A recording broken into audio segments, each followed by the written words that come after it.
Welcome everyone to our company store and warehousing webinar. We're very excited to have you. Today we're going to be talking about both company stores and warehousing and how you can utilize that through ideation and the difference between those two things. And so I want to introduce myself. My name is Nathan Bailey. I'm the CEO of Ideation. I've been a sales professional in this industry for 15 years and have done everything there is under the sun regarding promotional products and branded merchandise and company stores, and now over the last 4 years, warehousing. So I'm here to speak about that, and I want to introduce my speaking partner, Stacy. Stacy, why don't you introduce yourself? So I'm Stacy Garrett, VP of Sales and Marketing for Ideation. I have been an account manager for 25 years. I've been working with clients and their promotional products needs for that entire 25 years.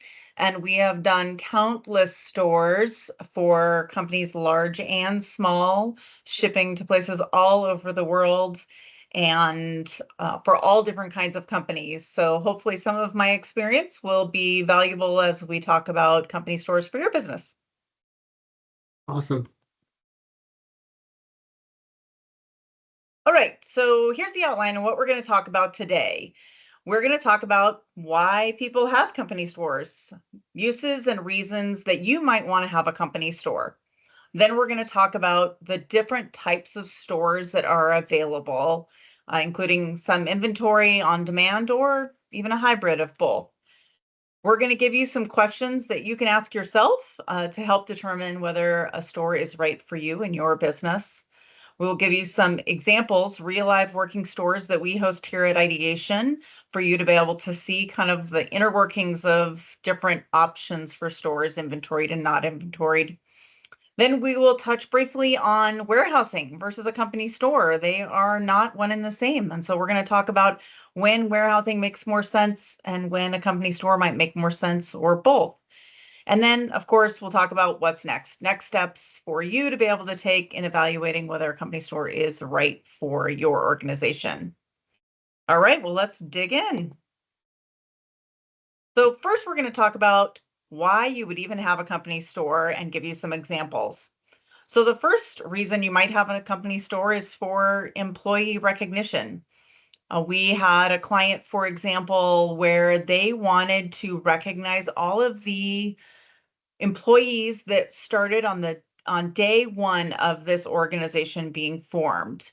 And they wanted to be able to reach out to all of their new employees and offer them a day one package.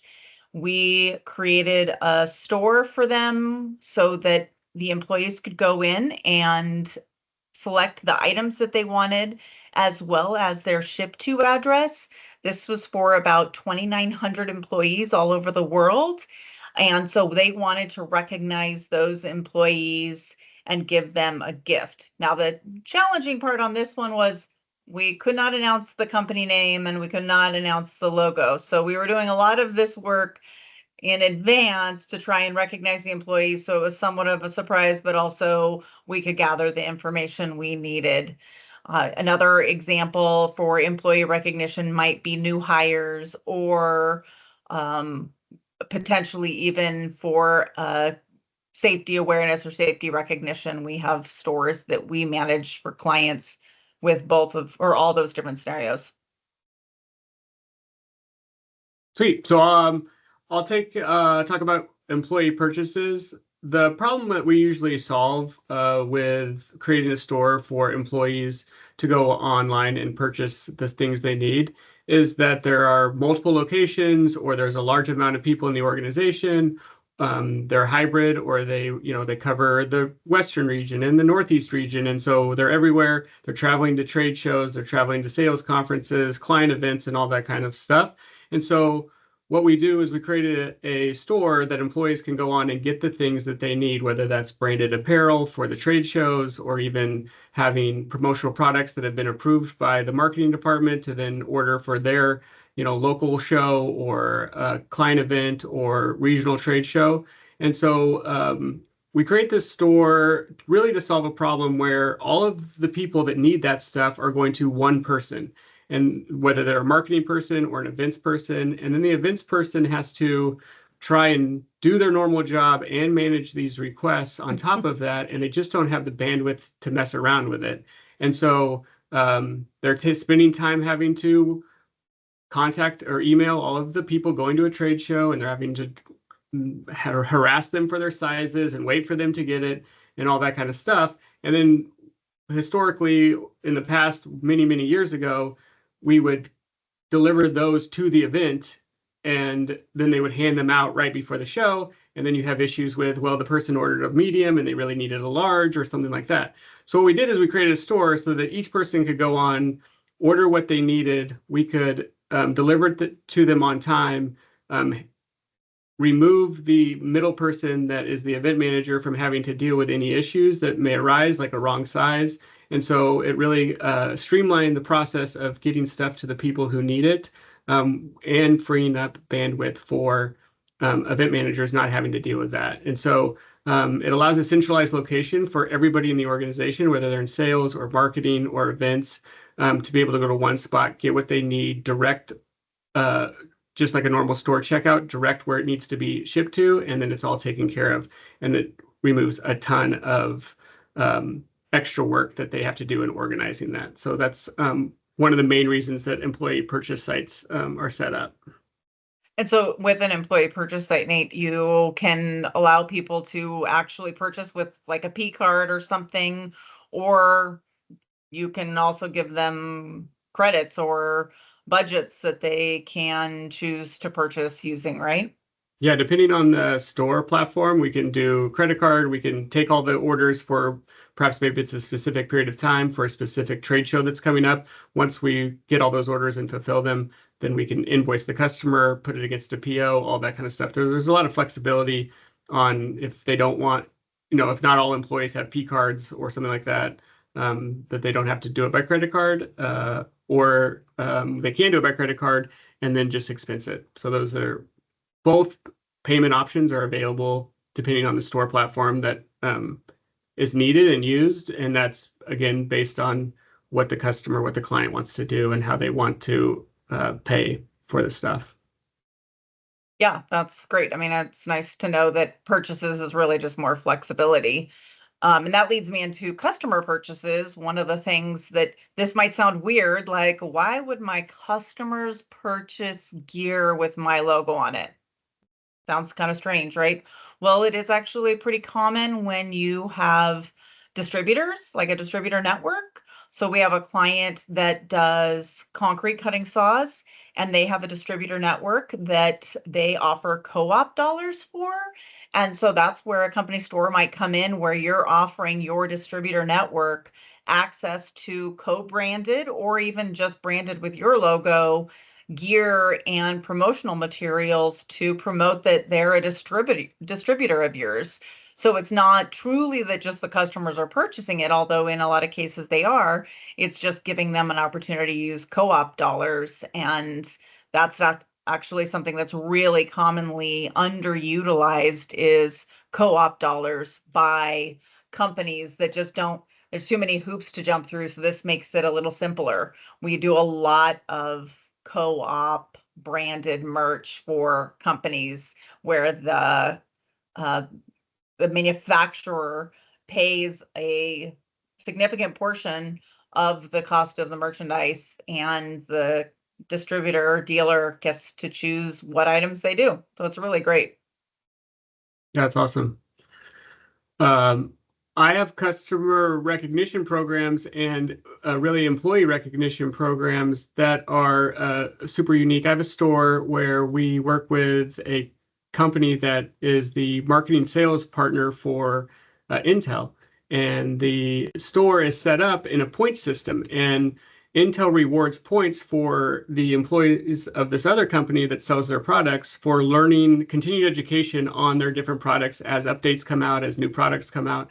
And so as they do these continued education, they get points in relation to completing those certificates.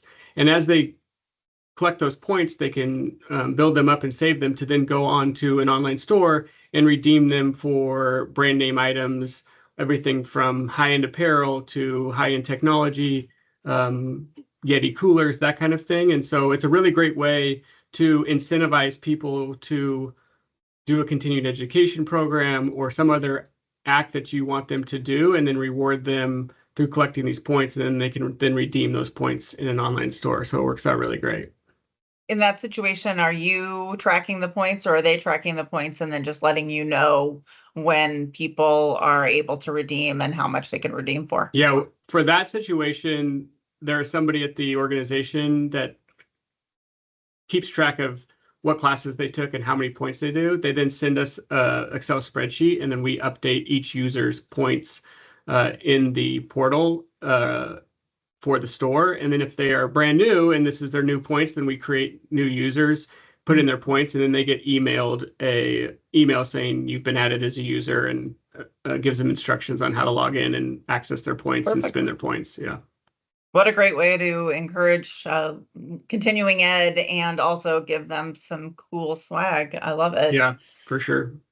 We also do some stuff for clients where we have created stores that it helps them do event and bulk order purchases. This is mostly for companies where they have a lot of different locations.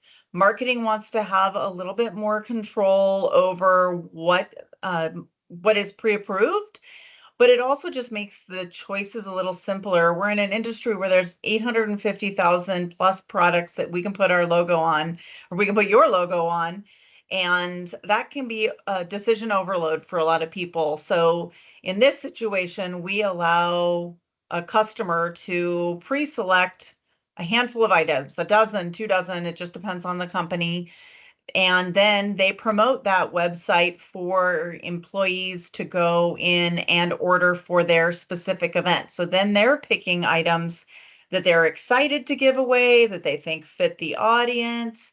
They are still bulk orders, so there's not a bunch of inventory, but it's just another solution that allows a little more control, but also gives people flexibility, kind of a balance of both, if you will. Yeah, it's like that parenting where you give two options that you're okay Yeah. with and you allow them to choose which option you want. I mean, this makes a lot of sense because as you're trying to use your dollars wisely and use your buying power to buy stuff, in Florida, sunglasses make sense in January as possible giveaway, but it wouldn't make sense for the Northwest rep to give away sunglasses at that same time. So this allows them to get what they need based on, again, what you said, that they are interested in, that they like, that speaks to them, that they think, more importantly, speaks to the demographic of the people that are attending their show. But it also gives them some flexibility to not just do the same thing every time they show up to a different show as well. Totally. Yeah. Yeah, we do it for also for Comcast corporate. I'm going to show their site here in a little bit, but corporate determines the collateral for Pride month, for example. And then we manage a store where we distribute it out to all of the different regions around the country that are doing Pride events. And they don't have to think about artwork. They don't have to worry about what is what size should the imprint be on that water bottle or that t-shirt. It's already been predetermined. And so then all of these groups around the country can pick the things that they think their employees and customers at these Pride events will be able to utilize. So it kind of matches the events, but also bulk ordering, nothing's inventoried. And it goes to talk about the control over the brand. Comcast cares obviously a lot about their brand, and they don't want people just going rogue with the Comcast brand as it ties in with Pride and anything else really. And so this allows marketing and leadership to say these things are approved. Now you guys go and figure out how you're going to spend your money and what your budgets are, but we've given you all the assets, and makes it really easy for people to place their orders with this company store. And this is a unique one because it's just annual. So it's not an ongoing company store that we develop. So we have developed it where it changes every year depending on what kind of collateral Comcast is doing for their Pride events. Yeah, and I think there's two things on that. Like one, again, eliminates rogue people getting their own stuff, because I think when employees know where to go to get what they need and they know it's going to be easy because it's already been picked out and they just have to go through and select the catalog what they want, that's super huge in terms of protecting the brand standards and making sure that nothing is outside of that. I think the other interesting thing that I learned when we started doing this for Pride Month and Comcast Pride is that multiple cities have multiple dates that they have their thing. So it's, I mean, even though Pride is a month is a specific month, the celebrations or the parades and the different things, we send some out in the spring and some out pushing towards the end of summer. And so Right. this allows for people to order more closely to when their specific event is, and then they don't have to hold on to stuff either in a garage, which we'll talk about, or somewhere else for long periods of time waiting for their event to happen, when some cities needed their stuff in early spring and some people need their stuff in late summer. It just kind of allows them to get it when they need it. Yeah, we actually dealt with that when we first took on this project for Comcast, where people that had their events during out month in the fall were like, I can't pick my t-shirt sizes in February or March or April. They're like, this is impossible. And so then they would try, but then we'd always be short and we'd be running these, rush projects in the fall. So yeah, this has definitely been a work in progress, but it also shows that there are solutions just depending on what the needs are. For sure. Yeah, the creativity around understanding what their desired outcome is and then building the need around that, as opposed to just building a store and hoping that that store works if it's not the right thing, is key. Yeah.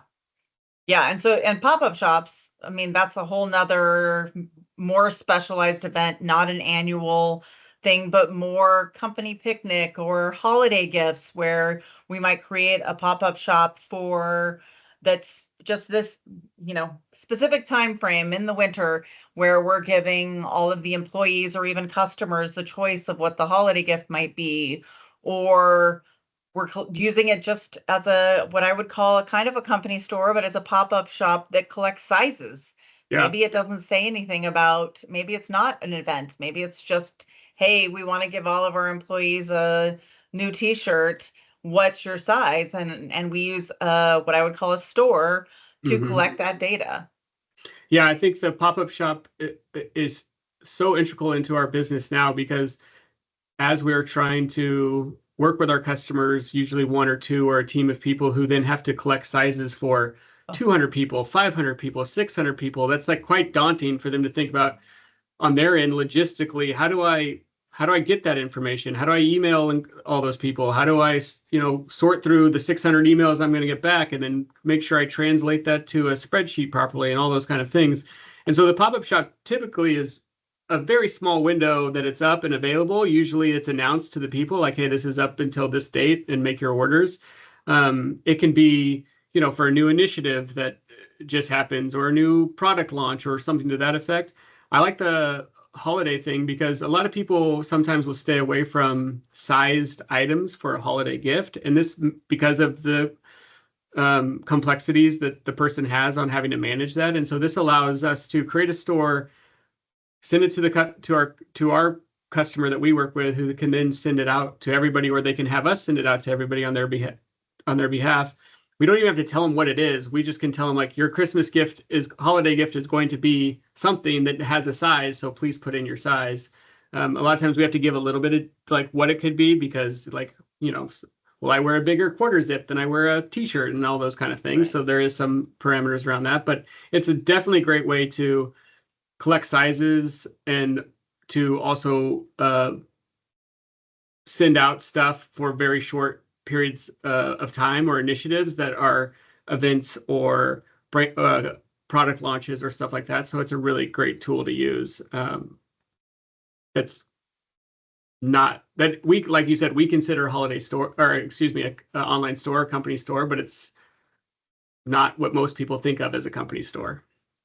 Yeah, I think really in talking about these different examples of why companies have a company store, they all kind of intermingle. They can one store can actually cover all of these. Some pop-ups are also covering employee recognition. The whole point of having this list is to give you some ideas of how company stores could maybe play into your marketing or human resources needs so that you can fill some demand that you have within your organization without going into some super elaborate company store.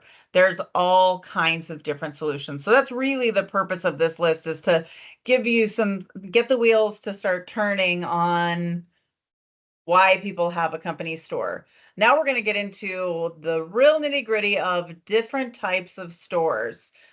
Everybody don't start glazing over yet. We'll keep this kind of, short and to the point, more just kind of high level things to think about. So first we're going to talk about, Nate's going to talk about different types of stores that include inventory that is kept on hand. Yeah, and I think going back to what we were just talking about, I think most people, when they think of a company store or online store for their business, is this type of store. And so I like that we took the time to go through all those different variations, because there's so much more to leveraging company stores, and there's so many different types that it doesn't have to be what most people think of. But in terms of an inventory store, the reason most people do an inventory store is because it allows for quick turn times. We definitely live in an Amazon world where most people who order online expect something to be delivered in 2 days. And if they don't expect it to be delivered in 2 days, they at least expect to get some sort of shipping notification that their order went out in a reasonable amount of time, close to when they actually made the purchasing decision and bought it. So this allows for inventory to come into our warehouse, for it to be picked and pulled and shipped in a very short amount of time. So it really helps with the customer experience getting their stuff soon. I The mean, it other can thing even that it ship allows out. for is what's that? Sorry, it can even ship out as quickly as same day if it needed, right? I mean, that's one benefit, whereas there's almost no options where we could do that if it wasn't inventoried. Correct. I mean, we have inventory stores, again, where the salesperson remembers on a Thursday that they're leaving on a Sunday or a Monday for an event, and they don't have their polos. They place their order, they choose overnight shipping, and then we get an email saying, like, I'm hoping you can get this out, because I leave on Sunday for a week-long trade show. So What? That yeah, never happens. no, Come no, on. no. So that'd be like me if I worked for somewhere where I needed to order it. That'd be totally me. So yeah, so that's the nice thing about it. It also opens up the catalog for products, because we can bring in stuff that has maybe larger minimum order quantities. And so because we are going to bring that in and use the buying power to bring a bunch of them in, we can then sit them on our shelves and pick and pull and send them out as needed to those who buy them. And it also allows us to use a lot more decoration options. Typically, when you're in an on-demand situation, it has to be something that can be done quickly, and so that's usually embroidery. And so if you're using an inventory store, you can use 10 color screen printed T-shirts, and you can do a lot of other things that would not be allowed with a on-demand store, because you just could not effectively and efficiently create those products with that many colors. So I actually, the example I use all the time are socks, like custom woven socks. There's just no way to do just one.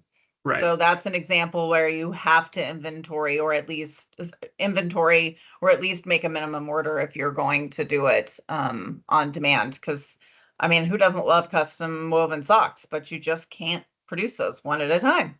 Yeah.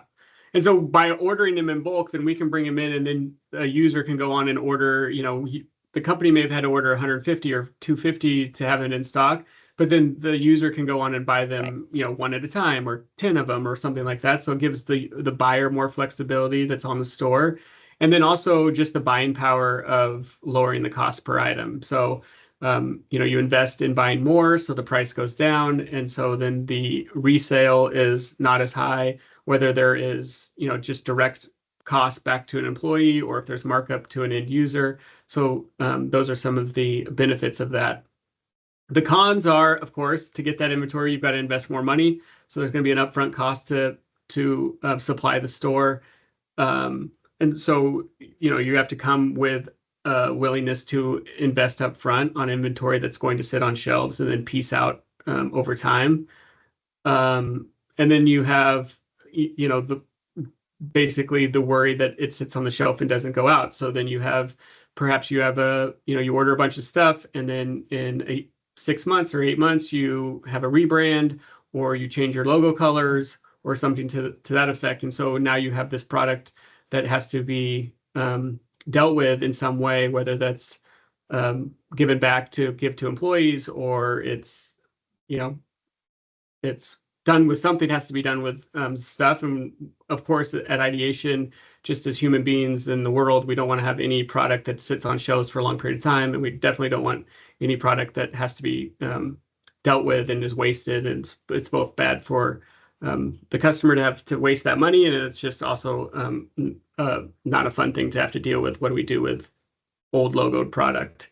The other thing is when you have inventory, typically there's a storage and fulfillment fee. So for us to take up warehouse space to sit on that stuff, to have people make sure that it's organized and that the inventory is taken and then it's picked and pulled and shipped out in a timely manner, there are additional fees to that. And then you have some incurred costs because there's going to always be an inbound fee or shipping fee for it to get the product to get to our warehouse.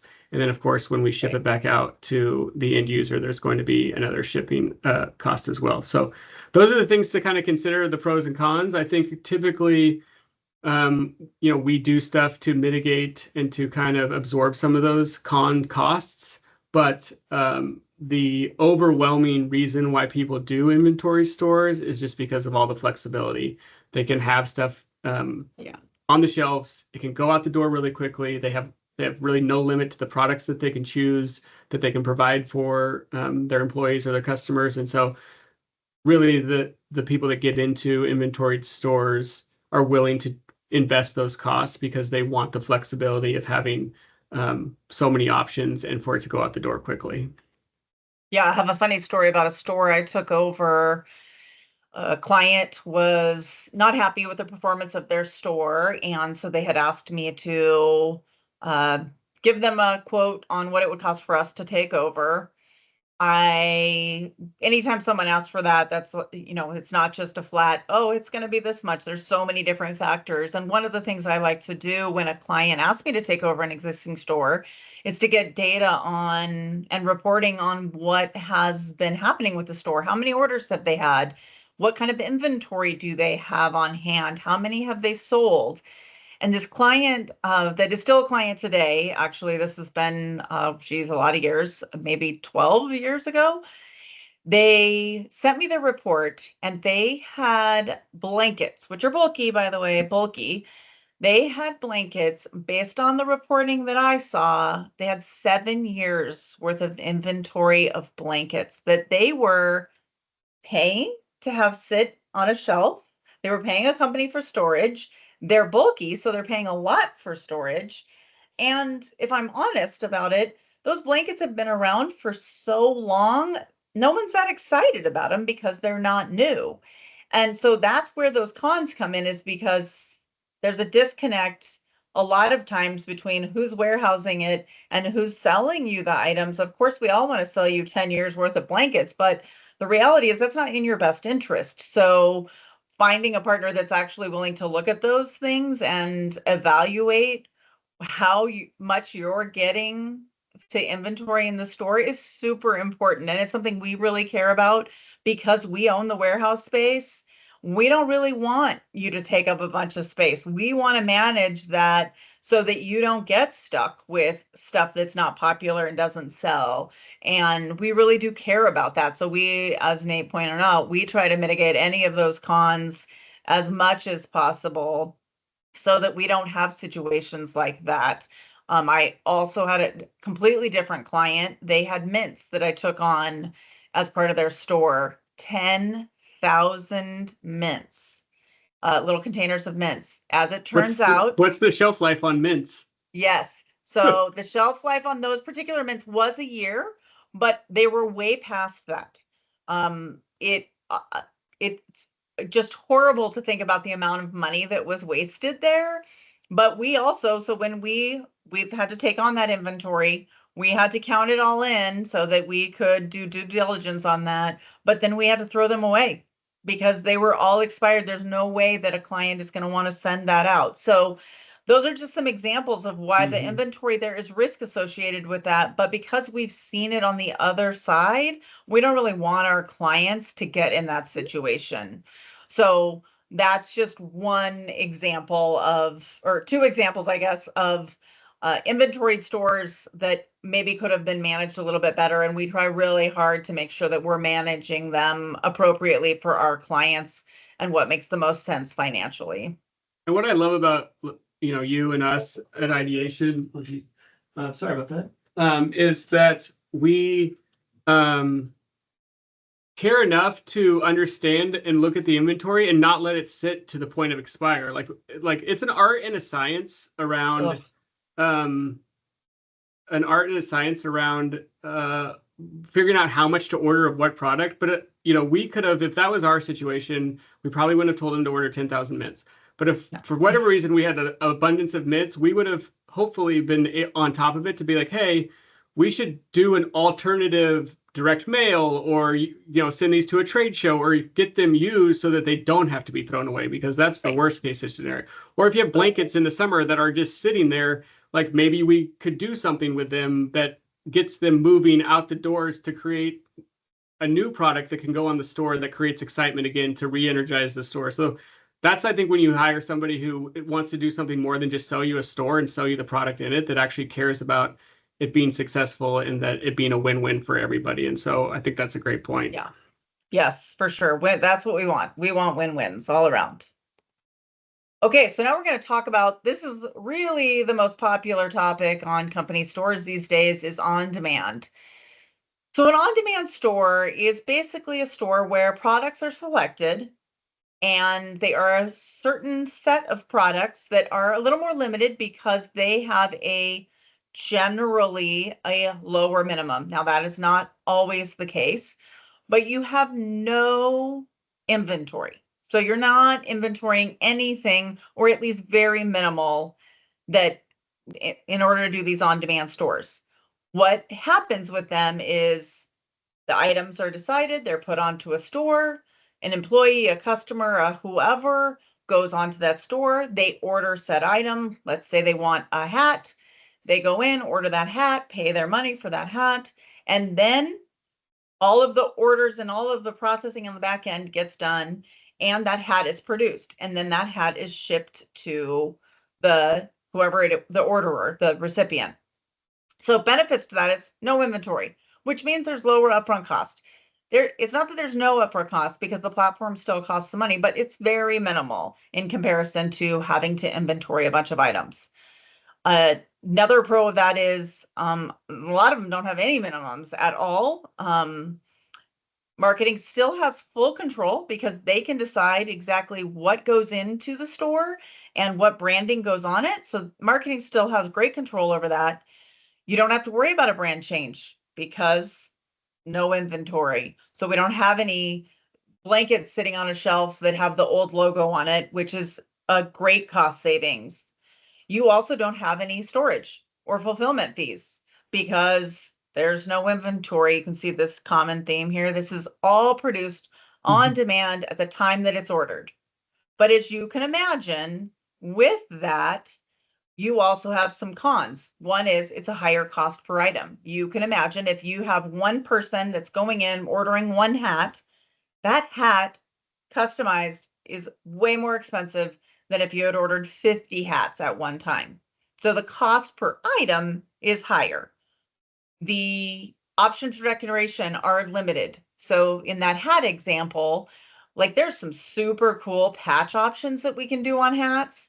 They don't have a one-piece minimum. They have to be done in higher quantities. Now the quantities aren't huge, but they have to be done in a little bit higher quantities.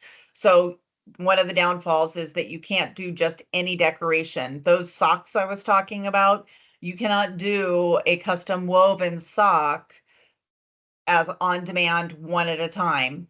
Um, The biggest problem, I think, well, I think the decoration is a problem because people want a debossed moleskin and you can't get that one at a time. The dye charges and the setup is just too great to do one at a time.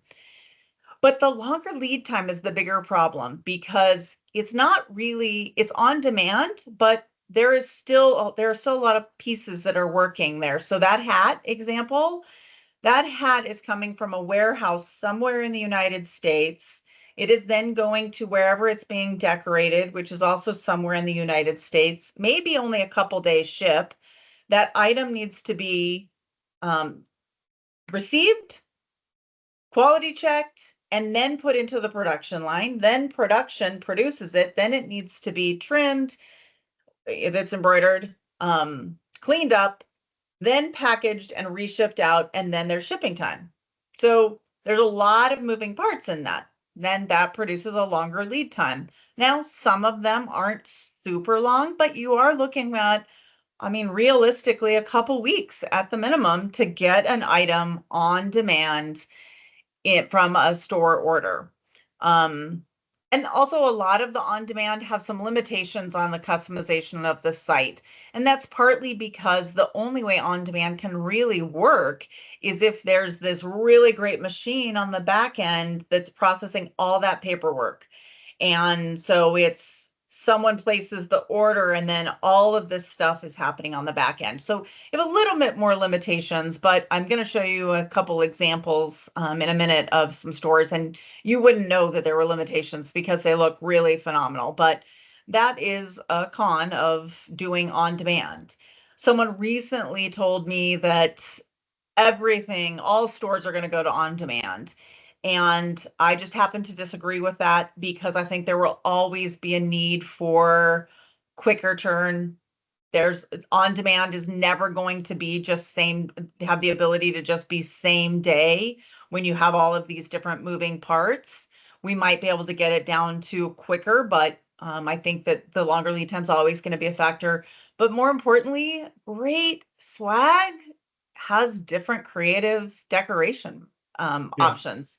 And I don't think any of our customers really want to settle for the only option that they're going to offer is a, a direct to not direct to garment, but a direct printing, digital printing on the item or embroidery. Those are the two main decoration options that you can get with on demand. And I think people are always going to want some of those custom features and decoration options. And I mean, custom shoes, you can do those on demand. You actually can do one pair of custom shoes, Mhm. actually. So Mhm. that's probably a bad example, but there are just so many things that I think will never be an only on demand store option. But we can do them. We just know the pros and cons.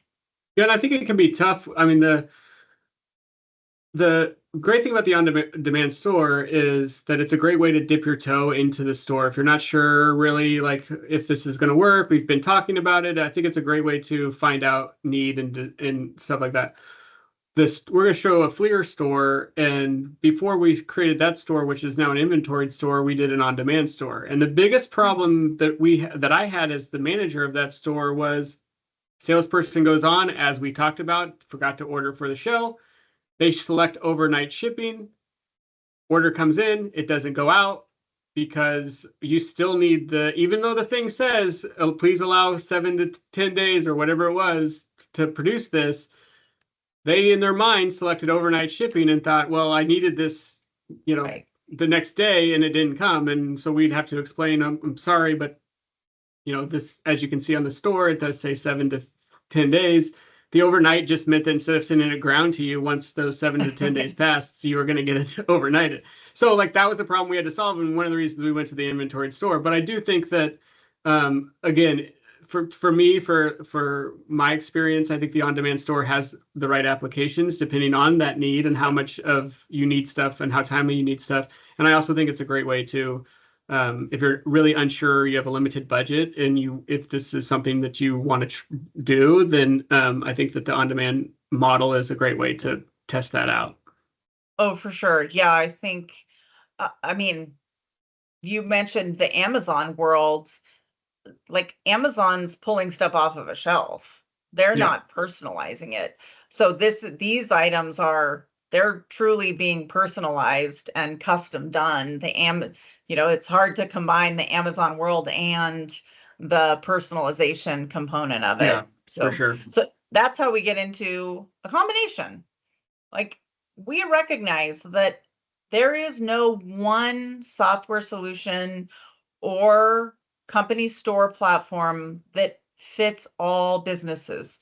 So a lot of times there's a combination of things. I've developed stores where we had the quick inventoried on demand, or the quick inventoried items sitting on a shelf, and we had ones that had longer production and minimum orders. We have programs where it's pop-ups, where most of the items have a one-piece minimum, but there are some options that have a 12-piece minimum. And so we can look at, maybe there's a combination that works best for you and your organization, and that gives you kind of the best of all the worlds. We aren't tied to any one solution. We're tied to whatever the best solution is for the company that Yeah, we're well said. working with. Well Yeah. said. Okay, so let's look at some examples. Maybe. Okay, there we go. Let's see if this will work. So we have a few different company stores that we manage, that I'm going to go through and show you. So the first one is Teledyne FLIR. It is an inventoried store. So we have, right in our warehouse in Portland, Oregon, we have all of these items on this store inventoried within our warehouse. A couple things I want to point out about all of these stores that I'm going to show you.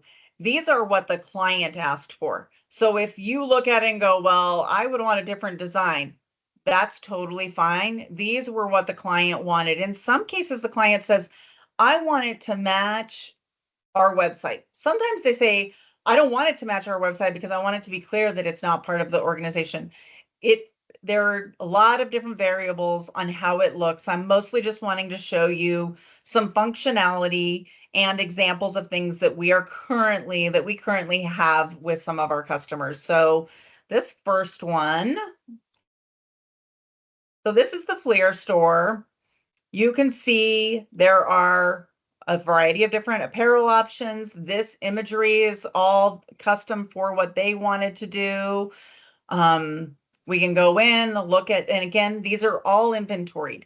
If this wasn't inventoried, there's a possibility there would be 10 hats on here, because we're not limited by what they want to pay to have sitting on a shelf. So you can see there's 4 very different hat options. Like Nate pointed out earlier, sunglasses might not work as well in Alaska in the winter, but this beanie fits for some groups at different times. So these are products that they selected. You can see this one, for example, has a one-piece minimum, a maximum of 24, and this is the price each. So the next one I want to show you, there's all kinds of different features that we have created for this exact site. This next one I'm going to show you is for Solidigm. They wanted a company store to be able to use for employees to be able to go on and purchase. There's a lot of pride around being part of this company. They have a great, great culture.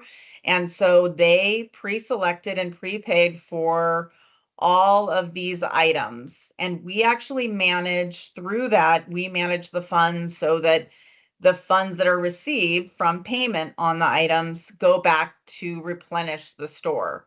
So let's look at some new items. Here's a couple new items that they just recently added.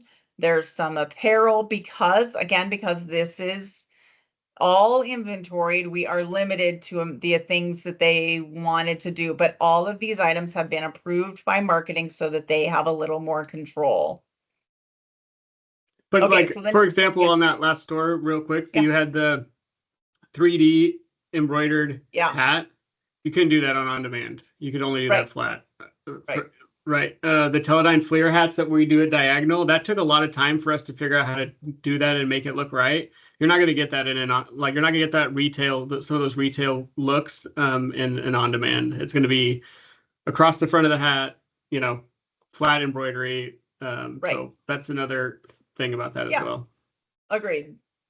So then here's a few on-demand stores. These are very different that I want to showcase because they're things that people don't necessarily think about for a company store. So the first one is for Concert. It's an engineering company, and this is a little different type of store. So this is a store where we'll go into those mints because we just talked about that, where this has all been pre-approved. We got samples to marketing and decision makers. They've looked at it, they've tried the mints, they've made sure that the branding looks good. They've all approved it. And now any of the employees that work for Concert can go in, that especially the ones that have approval, of course, can go in, and in this case, they can select which style they want. Both have been approved, but they have to order 100. That's the minimum. And so the great part is no inventory. This is all on demand. This is just an on demand bulk order that marketing has their hands off. They don't have to even deal with it unless we need to put new products on, unless we want to showcase some new things or something's discontinued. I want to show all the products because one of the things that's beneficial for this is we have a lot of variety here because none of it's inventoried. But you wouldn't know that from looking at it because this looks like the actual photo. So this is an on-demand bulk ordering. Nothing on here has a one quantity minimum. Now, But Dynalectric, go ahead, Nate.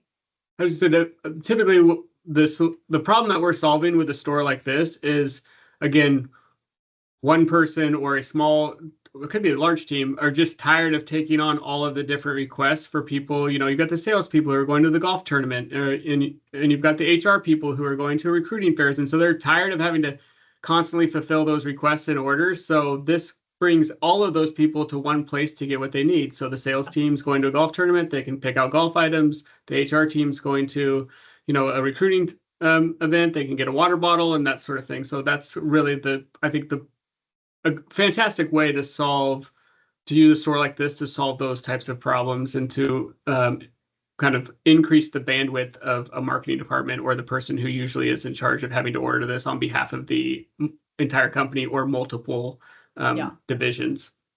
Yeah, it's also a fairly new brand. And so when people end up going rogue, sometimes they go out of brand guidelines. And once something goes out of brand guidelines enough times, honestly, you end up having people continue to do outside of brand guidelines because, well, I saw that Mm-hmm. printed this way, that's not approved. So it also really protects the integrity of the brand. Mm-hmm. That's a good point. So the next one is Dynalectric. This is a company store where the employees can go in, order items 100% on demand. So let's go into the women's apparel, for example. We have a ton of items. I mean, hundreds of choices for people to pick from. And we can do that because it's all on demand. Nothing is inventoried. This is a complicated site only because we have so many different variables. If you look at, let's just pick this shirt, for example, look at all the different choices for what the logo can be. So this says they can pick any of these sizes, any of these colors, and then this decoration, depending on the item. So this is on demand, but it is still fairly complicated. And they wanted to give a huge range of options so that employees are likely to get what they are most likely to wear. And this is a very common store platform for us to do for onboarding new hires where they want their team to have apparel, but they don't want to have a bunch of inventory sitting in one location when they've got, 20 different offices. So of course, this lady's extra large is going to be in Philadelphia when it's needed in California. So this is a really common one for onboarding. And then the last is the one I talked about a little bit before. This is the Comcast Pride 2024 activation site. These are all pre-approved by corporate branding. And so I'm going to just show all products just so you can get a feel for it. These are all on demand, but marketing wanted to have limited options. So we are only showing the things that are approved, but it includes things like this is a card. It's a takeaway card so that they come in a pack of 500, and people can order one pack of 500 to be able to have at a Pride event or at an employee event or some other type of collateral that's needed. So we can do any number of things on these different on-demand sites. So on-demand doesn't just mean it is going to be into this one pigeonhole. Awesome. Okay, next up, Nate. We're going to talk about questions that you need to ask yourself. These are questions we're going to ask you, so you might as well think about them to get thinking whether a store that we've just talked about is right for you. And so one of them is, who's paying for the items on the store? We've done a blog post actually on this about, employees don't always want to pay their own money to wear branded merch. So that's something that needs to be thought about, is who's going to be paying for the items themselves: customers, employees, the company. And we have done a ton of different scenarios for our customers. We've done it where the company pays for the decoration component and the employee pays for the garment itself, or the item itself. We've done it where the company pays for everything, and then the only people that are allowed to purchase are employees that have budgets, and then we deduct it from their budget. So there's a lot of different scenarios, but it's still something, it's a question you need to ask yourself: who's going to pay for the items that are ordered from the store? Yeah, and then you also need to ask, how many employees do you have? And although this is not necessarily the final deciding factor of like you need to have a minimum number of employees, really the question is, because most of the company stores that we do stuff for are employee facing, it's really how large is my audience that's going to buy from this store? And Yeah. so there's not an exact number or disqualifier, but you need to understand that, is there going to be enough interest? Is there enough employees? Is there going to be enough activity on the site to generate enough ROI for it to make sense to invest the time and money and the upfront costs for it to be viable? And then sometimes with smaller companies, there are better solutions. And so that's why we want to ask that question, because we are, peeling the onion. We're finding out about, who you are, how big you are, who the audience is for the store, because we may be able to come to you and save you a bunch of money and still fulfill the need and the outcome that you want by understanding exactly what the demographic is of the people that are going to be using this site. Yeah, that's a good point. I did want to also give an example on I just completely spaced it out on who's paying for the items in the store, to give an example, because this really resonates with me and a lot of the clients that I have talked to over the years. So I had a director of sales for a fairly large company came to me and said, I get asked about logoed shirts all the time. Like every week, someone is asking me if they can get a logoed shirt, and we need to set up a store. And I was like, are you sure? I mean, of course, I don't want to say no, but there was just something in me that thought the only reason they're asking you for a logoed shirt is because they're hoping you're going to hand them one, not because they actually want to buy one for themselves. Long story short, we ended up doing a store for them, a very inexpensive one, just so that we could, kind of to your point, Nate, we could determine the demand. And we literally, in like probably 3 years of time, never had a single order. Not one person. When it came right down to it, no one wanted to pay their own money to buy a branded shirt for them to wear to work. They wanted a free shirt to be able to wear on the Right. golf course or whatever. And so it's a good example on thinking through that, because just because people are asking you does not mean they're willing to actually spend Right. their own money on it. Yeah, the director's perceived problem was I'm tired of getting asked for shirts, so I'm going to create a store so they can go get shirts Yeah. on. Really, the question was we should, or the solution was we just need shirts here so that if I want a shirt, like you should be giving us employee shirts is kind of what their actual was the real Yeah, and well, problem. and actually for that client, what ended up working well for them is recognizing that that's something that they want. So because it's a sales organization, sales teams, they use that as one of their incentives. Like, you achieve something specific and we're going to give you a shirt or a credit towards getting a shirt. Hmm. And so we solved that problem just with a different way than the company store solution. Slapping a store on and expecting people Yeah, to use their money for it. Yeah. right, exactly. So the next point that you need to ask yourself is, do the costs to establish a company store outweigh the cost to have some inventory on hand at your offices? Sometimes it does. Sometimes the costs to have a store does outweigh having inventory on hand at your offices. I mean, the reality is that there's a lot of organizations that have offices all over. That's one thing. There's a lot of workforces that are remote or hybrid at the very least. And so that logistically doesn't work to have it just on hand at an office, because you're still going to have to mail it out to people.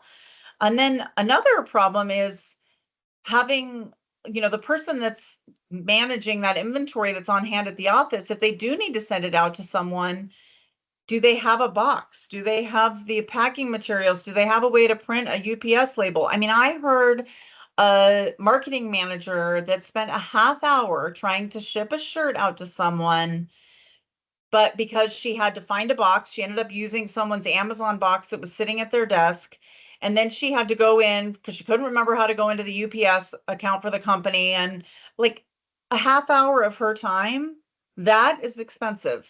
And so, it oftentimes does, the cost does outweigh having inventory on hand, but it's a question you should ask yourself, like, does this really make sense? Or could we spend X amount of dollars to just have a handful on hand and solve the problem that way? Of course, we're in the business to do whatever it is that makes you happy and look like a rock star with your promotional marketing stuff. But the reality is, we want to ask the tough questions so that you do get to the result that makes the most sense. And one thing we have seen a lot of in the last 4 years is, because of the different office configurations and people working remote, people having so much stuff in their garage. Like, is that really what you want? Is your employees to be storing stuff in their garage? I'm going to talk a little bit more about that in a minute, but that is, like, there's a cost to that too, even if it's not directly to the company short term. And then, one of the costs of having inventory on hand is that people raid the swag closet. Someone that, like, oh, I've got some customers that are coming in, I'm going to go grab 10 of these Yeti cups. Well, they didn't know that those Yeti cups were $50 a piece. And so now $500 just went out the door, where when it's a little bit more removed, it's less likely for that to happen. So that's a positive of not having it on hand. Yeah, And those then are all, maybe, I mean, yeah. great points. The I would say last 4 years, that what I call the COVID, post-COVID world has definitely changed, and we've become the swag closet for a lot of customers because a lot of the events people or the marketing managers, mainly work from home or they do some sort of hybrid, and so they need somebody that is constant and always there to be able to pick and pull for their needs. So that's one of the things that we recognized during COVID, and so we built this warehouse around that for that reason, and it continues today even as we move further and further away from that pandemic. The final question we're going to ask, and probably one of the more important questions, and we ask it all the time here, whether you're doing a project for an online store or just a project with us, is what's your budget? Um, that will really give us an understanding of, one, how much do we have to invest in building either a full custom store, and how much inventory do we do use, or do we need, like Stacy talked about earlier, the more basic store that doesn't have a lot of customization but gets the job done. And it also just tells us, if this is going to be a viable solution, or if we need to get more creative with some free solutions that will then solve the problem or solve the pain point that you have. So obviously come knowing what your budget is, and that way we can really narrow down the solutions that would work for you. Yeah, agreed. Okay, so Nate, do you want to talk about how warehousing is different from a company store? Yeah, so we have warehousing here at Ideation that is not related to a company store. Again, it's the swag closet, or we have big, huge programs where we've created these unbelievably beautiful boxes with swag in them, and they just sit here at our warehouse, and we fulfill on a as needed basis for our clients. And usually those requests come in from our customer. They send one of our account managers an email saying, "Hey, we have 15 of these really cool coffee boxes. Then we have 15 new leads or appointments or new customers that we wanted to go to, and here's the addresses." And we simply go in and pick and pull those, and put those in a box, put the pretty box into a shipping box, and make it look really nice. And we have efficiencies around being able to, at scale, pick and pull orders on a daily basis and get those out the door on their behalf. So that's really what warehousing is, and fulfillment outside of the company store. It's having a dedicated place. Stuff is insured. It's sitting on pallets so that if there was a flood, unlike most garages where if there was something were to happen, it's sitting up off the ground. And we just are constantly fulfilling requests on that kind of need without any sort of online store at all. Yeah, I mean, some are disconnected, but we do have a company store, but also the fulfillment part of it kind of separately. I mean, it definitely gets away from you having items in an employee's garage. I mean, that is a very common thing I have heard many times, that we've gotten pallets, like literally pallets of stuff that were stored in customers' garages. And the problem with that is, well, I mean, there's a lot of problems, obviously, but I don't think that you really think about it, because when things are going great, it's all great. But what if that person is like, oh, like how much money is sitting in someone's garage that you never get back, or that you have no idea is even there? What if they leave? Like that also is a big problem. If they're a great person that is leaving on good terms, of course they're going to do what's right, but that we don't really want people to be in that situation. And then there's, they're not the only person that has access to that garage. So while you assume that your employee is not stealing from you, if you have, some high dollar items in that garage, they're not the only person that has access to it, and it's not secure. So there's no inventory management. And let's be real. Do you really want your employees having to use their garage for your storage? I mean, not really. Like, I get saving a few dollars, but there's a lot of liability in that. What if something happens to their house? Is the merchandise in there insured? I mean, maybe, maybe not, but also, how do you even know what was in it? So there's a lot of things that can cause problems with not using a third party warehouse. And we're not saying that that's what we are here to do. It's just that is sometimes a solution that we can provide that is related to a company store or not, just a way to be able to streamline efforts and get your swag into one place. And then we also go into that whole shipping problem that I was talking about, using, half hour of her time trying to find a box. Well, sometimes they have to, if they're storing it in their garage, they have to figure out how to get to a UPS store or a FedEx store. And so there's a half hour just in driving. So all of those things do start to add up and are something to consider. Yeah, I think the cost of having a warehousing 3PL partner like us is way less than having really and can be less than having an employee doing that work. And we have a bunch of people doing that work. And on top of that, you don't have to worry about if someone goes on vacation or if Oh, yeah. somebody goes on maternity leave or something like that. If the person with this, even if it's not a garage, even if it's at an office, but that person is hybrid and they're not there and then they go on vacation and somebody from another state needs something and nobody's there to pull it and send it out, then they got to Right. wait 10 days to get it. So really we, come in as an extension of their logistics team to be able to make sure all of that stuff gets out in and out the door timely. So I think that's a key part to that as well. It's just, it's a minimal cost to have, I think we have 6 people out there full time that can make sure that those orders get picked and pulled and out the door. Yeah, that's great. Okay, what's next, Nate? What's next? Okay, so we want you guys to know that we understand that there's not a solution that fits all companies. And really, what we wanted to be able to educate you during this time, and when you're working with us one-on-one in a consult, we're just trying to peel back the onion to understand what solutions are available to you and what ones are going to work based on your needs and your budget.